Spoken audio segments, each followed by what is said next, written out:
അനിയത്തിയായി നിന്നെ കണ്ടപ്പോഴും സ്നേഹിച്ചപ്പോഴും അറിഞ്ഞിരുന്നില്ല മോളെ, നീ എനിക്കെന്നോ നഷ്ടപ്പെട്ടു പോയ എൻ്റെ സ്വന്തം അനിയത്തിയാണ് എന്നുള്ള സത്യം. ആ വാക്കുകൾ കുറച്ചൊന്നുമല്ല എന്നെ ഞെട്ടിച്ചിരുന്നു. ഇപ്പോൾ എൻ്റെ കണ്ണ് നിറഞ്ഞു. ചേച്ചി. മറുപടിയായി ഒന്നും പറയാതെ ചേച്ചി എന്നെ കെട്ടിപ്പിടിച്ച് കരഞ്ഞു. എല്ലാം കണ്ട് എന്ത് പറയണമെന്നറിയാതെ ഗംഗ ചേച്ചിയും അച്ഛനും അമ്മയും ഋഷിയും ആര്യയും എല്ലാവരും അവിടേക്ക് അപ്പോൾ വന്നു. എന്താ മക്കളെ, എന്തു പറ്റി? അമ്മ ഞങ്ങളോട് ചോദിച്ചപ്പോഴും കേട്ടതും കാണുന്നതുമെല്ലാം സ്വപ്നമാണോ യാഥാർത്ഥ്യമാണോ എന്നറിയാതെ നിൽക്കുമായിരുന്നു ഞാൻ. അമ്മേ. രോഹിണി ചേച്ചി അമ്മയുടെ അടുത്തേക്ക് പെട്ടെന്ന് ചെന്നു. അമ്മേ, ഗായത്രി. സന്തോഷം കൊണ്ടാണോ എന്നറിയില്ല, ചേച്ചിക്ക് വാക്കുകൾ മുഴുമിപ്പിക്കാൻ കഴിഞ്ഞില്ല. രോഹിണിയുടെ നഷ്ടപ്പെട്ടു പോയ അനിയത്തിയാണ് ഗായത്രി. ഗംഗ ചേച്ചി പറഞ്ഞപ്പോൾ എല്ലാവരും ഞെട്ടലോടെ നിന്നു. സത്യമാണോ ഗായത്രി? രോഹിണിയുടെ അമ്മയും വിശ്വസിക്കാനാവാതെ ചോദിച്ചു. അതെ അമ്മേ, ഇവളെൻ്റെ അനിയത്തിയാ എന്ന് പറഞ്ഞ് ചേച്ചി ആ ഫോട്ടോ എല്ലാവർക്കും കാണിച്ചു കൊടുത്തു. ചേച്ചി നിർത്താതെ എന്തൊക്കെയോ എല്ലാവരോടും സംസാരിച്ചു കൊണ്ടേയിരുന്നു. ഞാൻ ഇപ്പോൾ തന്നെ അച്ഛനെയും അമ്മയെയും വിളിക്കാം എന്ന് പറഞ്ഞ് രോഹിണി ചേച്ചി പോയി. ഞാൻ പ്രണവേട്ടനെ വിളിക്കാം. എൻ്റെ മനസ്സ് വായിച്ചതുപോലെ ഋഷിയും ഫോൺ എടുത്തുകൊണ്ട് പോയി. എന്തിനാ മോളെ അത്യാവശ്യമായി വരാൻ പറഞ്ഞത്? ആ വാക്കുകൾ കേട്ടതും എല്ലാവരും മുൻവശത്തേക്ക് നോക്കി. ആ സ്നേഹം ഇത്രയും വർഷം അനുഭവിക്കാൻ പറ്റാത്തത് കൊണ്ടാണോ, അതോ മുമ്പിലുണ്ടായിട്ടും ഇതാണ് എൻ്റെ അമ്മയും അച്ഛനും എന്ന് സത്യം അറിയാതെ പോയത് കൊണ്ടാണോ എന്ന് എനിക്കറിയില്ല. അവർ രണ്ടുപേരെയും കണ്ടപ്പോൾ മനസ്സ് വിങ്ങിയത് ആ വിങ്ങിൽ കണ്ണീരായി പുറത്ത് പ്രതിഫലിക്കുകയും ചെയ്തു. അമ്മയും അച്ഛനും ആദ്യം നോക്കിയത് രോഹിണി ചേച്ചിയായിരുന്നു. എന്തിനാ മോളെ നീ ഞങ്ങളോട് പെട്ടെന്ന് വരാൻ പറഞ്ഞത്? ചേച്ചി മറുപടിയായി എന്നെ നോക്കി. അപ്പോൾ അച്ഛൻ്റെയും അമ്മയുടെയും നോട്ടവും എനിക്ക് കിട്ടി. അവർ രണ്ടുപേരെയും കൂട്ടി ചേച്ചി എൻ്റെ അടുത്തേക്ക് വന്നു.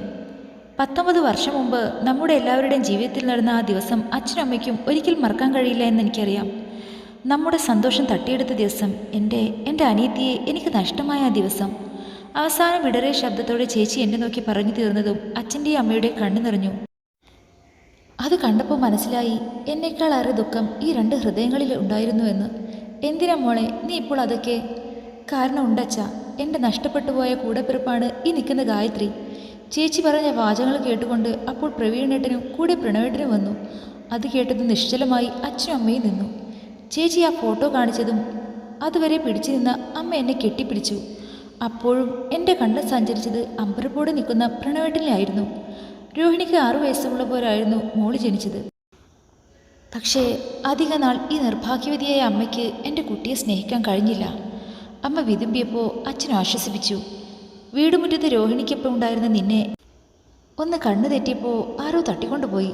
2 ദിവസത്തിൽ തന്നെ തട്ടിക്കൊണ്ടുപോയവരെ പിടിച്ചെങ്കിലും കുഞ്ഞിൻ്റെ ദേഹത്തുണ്ടായിരുന്ന സ്വർണ്ണം എല്ലാം എടുത്ത് ഏതോ ഒറ്റപ്പെട്ട സ്ഥലത്ത് ഉപേക്ഷിച്ചു എന്ന് മാത്രമേ അറിയാൻ കഴിഞ്ഞുള്ളൂ. സങ്കടം നിഴച്ചു നിന്നതായിരുന്നു അച്ഛൻ്റെ ഓരോ വാക്കും. അപ്പോൾ അവിടെ നിന്നായിരിക്കും ഞാൻ ഏറ്റവും കൂടുതൽ വെറുക്കുന്ന ചെറിയമ്മയുടെയും പിന്നെ ഒരിക്കൽ ഞാൻ അച്ഛനെന്ന് വിശ്വസിച്ചിരുന്ന ആ മനുഷ്യൻ്റെ കയ്യിലും ഞാൻ എത്തുന്നത്. എല്ലാത്തിലും ദൈവം എന്തെങ്കിലും കരുതി വയ്ക്കും എന്നതിൻ്റെ തെളിവായിരുന്നു ആ ഫോട്ടോയും. നഷ്ടപ്പെട്ടപ്പോഴും പിന്നീട് അവരുടെ കയ്യിൽ എന്നെ കിട്ടിയപ്പോഴും ആ ഫോട്ടോ ഉണ്ടായിരുന്നു. പിന്നെയും കുറേ സമയം ഞാനും അച്ഛനും അമ്മയും രോഹിണി ചേച്ചിയും സംസാരിച്ചു. തുടക്കത്തിൽ എനിക്കുണ്ടായിരുന്ന അമ്പരപ്പും ഞെട്ടലും പൂർണ്ണമായും മാറി. ഇപ്പോൾ മനസ്സ് നിറയെ സന്തോഷം മാത്രമായിരുന്നു. വൈകിയാണെങ്കിലും എൻ്റെ അച്ഛനെയും അമ്മയും കൂടെ പിറപ്പിനെയും തിരിച്ചു കിട്ടിയ സന്തോഷം. കുറച്ചു കഴിഞ്ഞ് ഞങ്ങൾ 4 പേരും ഹാളിലേക്ക് ചെന്നു. എല്ലാവരും അവിടെ തന്നെ ഉണ്ടായിരുന്നു, പ്രണവേട്ടൻ ഉൾപ്പെടെ. കഴിഞ്ഞു പോയതൊന്നും നമുക്ക് മാറ്റാൻ കഴിയില്ലല്ലോ. എന്തായാലും മോള് വരേണ്ടടുത്ത് തന്നെയാണ് വന്നത്. അമ്മ പറഞ്ഞപ്പോൾ ഞാൻ പ്രണവേട്ടനെ നോക്കി. എല്ലാവരും ഒരുമിച്ചിരുന്ന് സംസാരിക്കുമ്പോഴും പ്രണവേട്ടൻ്റെ നോട്ടം എനിക്ക് കിട്ടിക്കൊണ്ടേയിരുന്നു. അതിൻ്റെ ഇടയിലും ഞാൻ ശ്രദ്ധിച്ചത് മറ്റൊരു കാര്യമാണ്. എന്നോട് ദേഷ്യമുണ്ടെങ്കിലും എല്ലാവരുടെയും സന്തോഷം കണ്ട് ആരെയും അവരുടെ സന്തോഷത്തിൽ പങ്കുചേർന്നു. അപ്പോൾ അവൾ അത്ര വില്ലെത്തിയല്ല. എല്ലാവരോടും ഒരു കാര്യം ചോദിക്കാനുണ്ട്, പ്രത്യേകിച്ചും പ്രണവിനോട്. അമ്മ പറഞ്ഞപ്പോൾ ഏട്ടൻ അമ്മയെ നോക്കി, ഒപ്പം എല്ലാവരും. അത് കുറച്ച് ദിവസത്തേക്ക് ഗായത്രിയെ ഞങ്ങളുടെ കൂടെ വിടാമോ? എന്താ ഇത്? നിങ്ങളുടെ മോളെ കൊണ്ടുപോകാൻ ഞങ്ങളുടെ അനുവാദം വേണോ? പ്രണവേട്ടൻ്റെ അമ്മയായിരുന്നു പറഞ്ഞത്. ഗായത്രിയെ കാണാതിരിക്കുന്നതിൽ സങ്കടമുണ്ട്. എന്നാലും ഈ കഴിഞ്ഞ വർഷമെല്ലാം നിങ്ങൾ രണ്ടുപേരും അനുഭവിച്ചതിൻ്റെ 100-ൽ 1 അംശം പോലും ആവില്ല. ഗായത്രി പോയി ബാഗൊക്കെ എടുത്തു വയ്ക്ക്. രോഹിണി ചേച്ചി പറഞ്ഞപ്പോൾ അമ്മയോടും അച്ഛനോടൊപ്പം നിൽക്കാൻ സന്തോഷമുണ്ടെങ്കിലും എന്തോ ഒരു ഭാരം പോലെ തോന്നി. അതിൻ്റെ കാരണവും ഒന്നേ ഉള്ളൂ, പ്രണവേട്ടൻ. ഞാൻ ഏട്ടനെ നോക്കിയപ്പോൾ എന്നെപ്പോലെ തന്നെയാണ് ആ മനസ്സു എന്ന് മനസ്സിലായി. ഒന്നും പറയാതെ ഞാൻ മുകളിൽ പോയി എൻ്റെ കുറച്ച് ഡ്രസ്സുകൾ മാത്രം ബാഗിൽ വെച്ചു. കുറച്ച് കഴിഞ്ഞപ്പോൾ പിന്നിൽ ഒരാളെ സാമീപ്യം ഞാൻ അറിഞ്ഞു. ആരാണെന്ന് എനിക്ക് മനസ്സിലായി. ഞാൻ തിരിഞ്ഞു. എന്തൊക്കെയോ നമുക്ക് പരസ്പരം പറയാനുണ്ട്. എങ്കിലും ഒരു വാക്കും പുറത്തു വന്നില്ല. പോകണ്ട. എന്നൊരൊറ്റ വാക്ക് ആ നാവിൽ നിന്ന് വന്നാൽ പോലും ഒരു പക്ഷേ എനിക്ക് എൻ്റെ അച്ഛനെയും അമ്മയെയും നിരാശപ്പെടുത്തേണ്ടി വരും. കാരണം അത്രയും സ്നേഹിക്കുന്നുണ്ട്. പോട്ടെ, ഞാൻ ചോദിച്ചപ്പോൾ ഒന്നും പറയാതെ എന്നെ കെട്ടിപ്പിടിച്ചു. ഒരു പുതിയ ജീവിതം തുടങ്ങാമെന്ന് കരുതിയ അതേ ദിവസം തന്നെ താൽക്കാലികമാണെങ്കിൽ പോലും ഇങ്ങനെയൊരു വിടവാങ്ങൽ ഞങ്ങൾ രണ്ടുപേരെയും ഒരുപോലെ നോവിപ്പിക്കുന്നുണ്ട്. കുറച്ചു കഴിഞ്ഞ് പ്രണവേട്ടൻ തന്നെ എന്നിൽ നിന്ന് അല്പം മാറി. പിന്നെ ഒന്നും പറയാതെ ഞങ്ങൾ പുറത്തിറങ്ങി താഴേക്ക് വന്നു.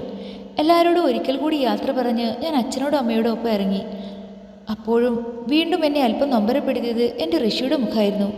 അവനും എനിക്ക് ഒരു പുഞ്ചിരി മാത്രം നൽകി. അവസാനം കുറച്ച് ദിവസത്തേക്ക് ആ വീട്ടിൽ നിന്ന് യാത്ര പറഞ്ഞ് ഞാൻ ഇറങ്ങി. എല്ലാവരുടെയും മുഖത്ത് ഞാൻ പോകുന്നതിൻ്റെ സങ്കടമുണ്ടെങ്കിലും ഒരാൾക്ക് അത് സന്തോഷം മാത്രമായിരുന്നു, ആര്യ. കാറിൽ ഉടനീളം അച്ഛനും അമ്മയും നിർത്താതെ സംസാരിച്ചുകൊണ്ടിരുന്നു.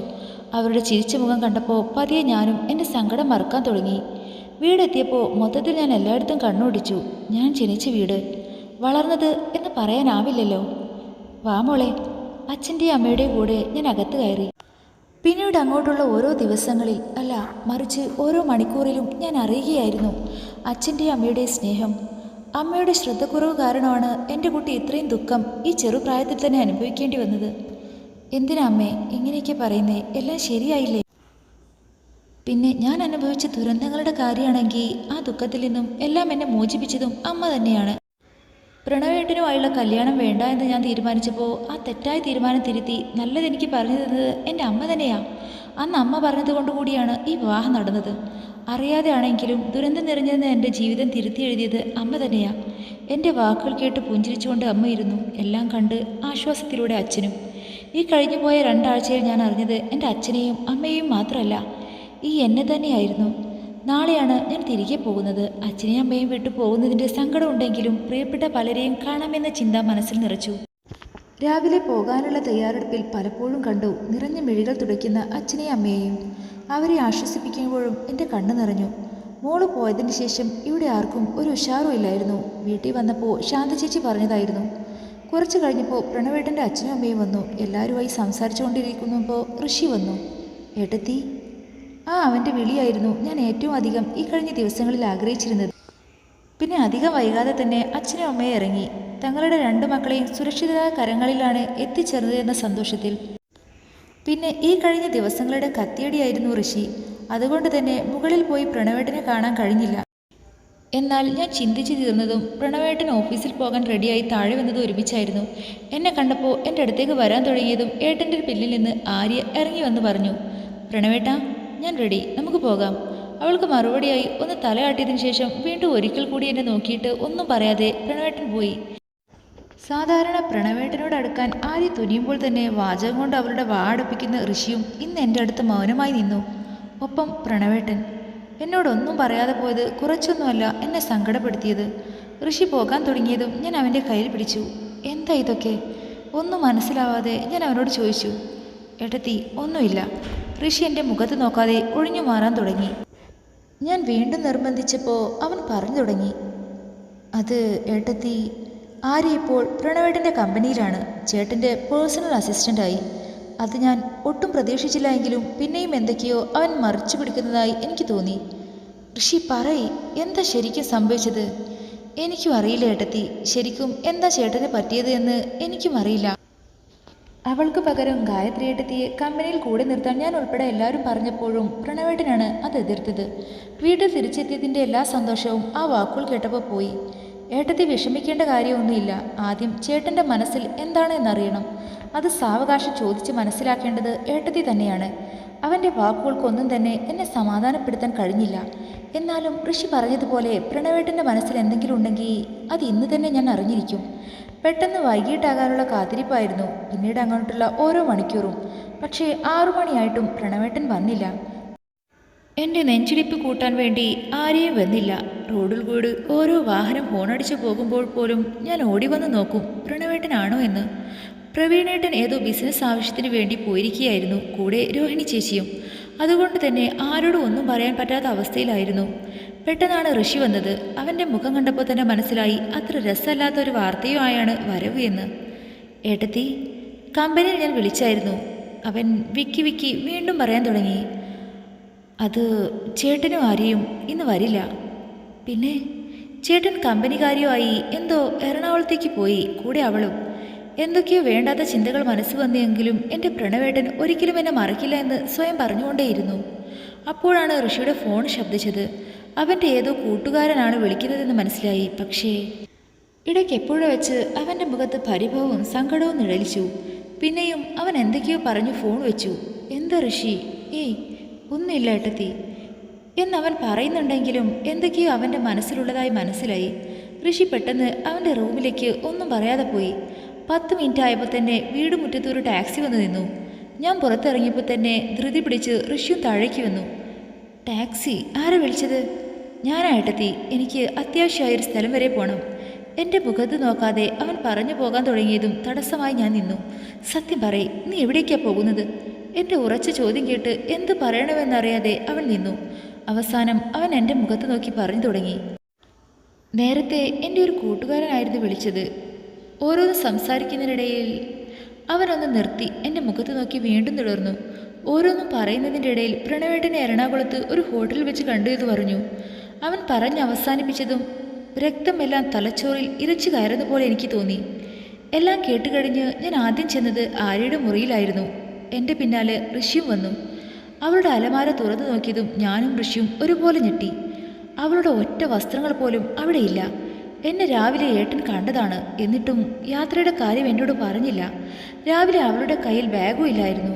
അപ്പോൾ എല്ലാം നേരത്തെ തീരുമാനിച്ചതാണോ? ഒന്നും മനസ്സിലാവാതെ ഞാൻ ആ കട്ടിലിരുന്നു. ആ ചോദ്യമായി ഇങ്ങനെ നിർത്താതെ പരീക്ഷിക്കാൻ മാത്രം എന്ത് തെറ്റാണ് ഞാൻ ചെയ്തത്? ഏട്ടത്തി വിഷമിക്കാതെ, ഞാൻ ഇപ്പോൾ തന്നെ എറണാകുളത്തേക്ക് പോകുക. വേണ്ട എന്ന് പറഞ്ഞ് ഞാൻ കട്ടിൽ നിന്ന് എഴുന്നേറ്റു. ചിലതെല്ലാം മനസ്സിലുറപ്പിച്ചു. അവൻ എൻ്റെ മുഖത്തേക്ക് നോക്കി. നീയല്ല, ഞാനും പോകും എറണാകുളത്തേക്ക്. ഏട്ടത്തി എന്തായി പറയുന്നേ? അച്ഛനും അമ്മയെ ചോദിക്കുമ്പോൾ ഞാൻ വീട്ടിൽ പോയി എന്ന് പറഞ്ഞാൽ മതി എന്ന് അവനോട് തറപ്പിച്ച് പറഞ്ഞതിന് ശേഷം ഞാൻ ഇറങ്ങി.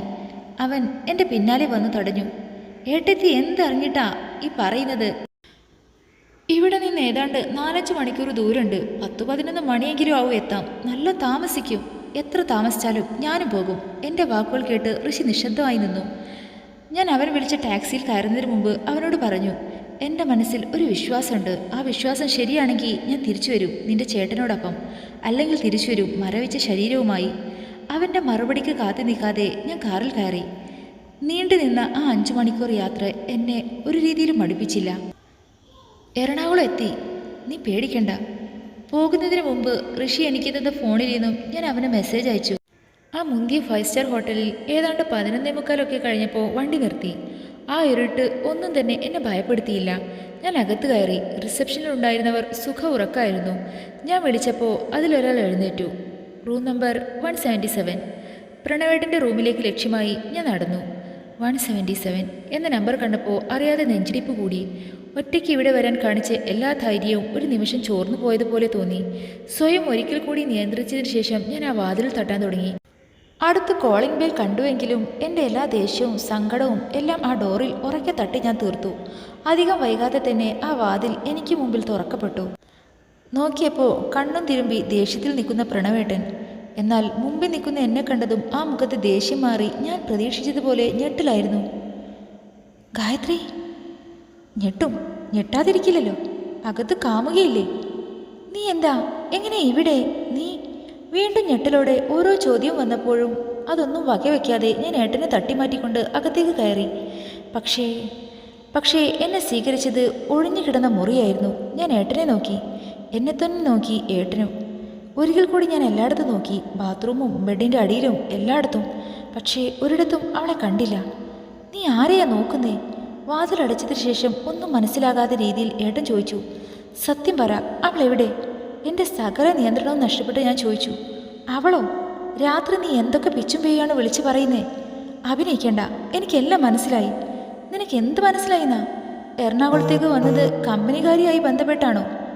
അതേ എന്ന് ഉത്തരമാണ് ആഗ്രഹിച്ചതെങ്കിലും ഉത്തരവൊന്നും പറയാതെ പ്രണവേട്ട് നിന്നപ്പോൾ മനസ്സിലായി അല്ല എന്ന്. ഞാൻ വന്നതറിഞ്ഞ് നിങ്ങൾ അവളെ ഒളിപ്പിച്ചതല്ലേ? അതിന് നീ വരുന്ന കാര്യം എനിക്കറിയാമായിരുന്നോ? അതും ശരിയാണല്ലോ എന്ന് ചിന്തിച്ചെങ്കിലും ഞാൻ വിട്ടുകൊടുത്തില്ല. പ്രണവേട്ടൻ്റെ കൂടെ വന്ന ആര്യ എവിടെ? ഓ, നീ അപ്പോൾ അവളുടെ കാര്യമായിരുന്നു ഉദ്ദേശിച്ചത്. എന്തേ, അവളല്ലാതെ വേറെയും പെൺപിള്ളാരുണ്ടോ?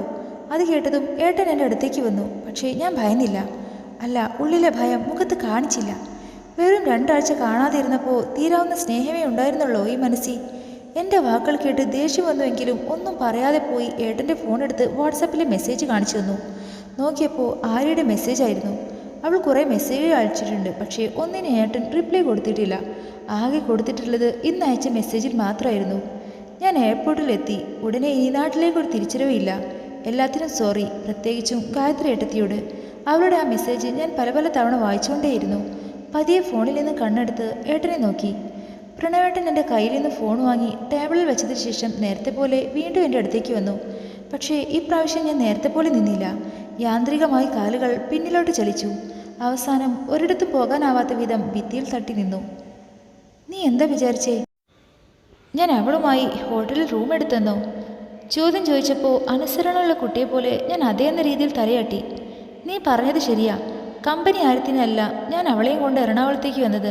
കാര്യങ്ങൾ പറഞ്ഞ് മനസ്സിലാക്കി കൊടുക്കാനാണ്. അതിനുവേണ്ടി അമേരിക്കയിൽ നിന്ന് അവളുടെ അച്ഛനെയും വിളിച്ചു വരുത്തി. എന്നോട് അവൾക്ക് തോന്നിയ ഒരു അട്രാക്ഷൻ, അതിൻ്റെ പേരിലാണ് അവൾ നിന്നോട് ദേഷ്യം കാണിച്ചത്. എല്ലാം നമ്മുടെ വീട്ടിൽ വെച്ച് നടത്തിയാൽ അച്ഛനും അമ്മയും കൂടെ അറിഞ്ഞ് അവരെ സങ്കടപ്പെടുത്തണ്ട എന്ന് വിചാരിച്ചതാണ്. പിന്നെ നിർത്തിയപ്പോൾ ഞാൻ പ്രണവേട്ടൻ്റെ മുഖത്ത് നോക്കി. പിന്നെ ഞാൻ പറയാതെ തന്നെ നിനക്കറിയാലോ, പ്രതീക്ഷിക്കാതെ ഓരോ കാരണങ്ങളാണ് നമ്മുടെ ഇടയിൽ വരുന്നത്.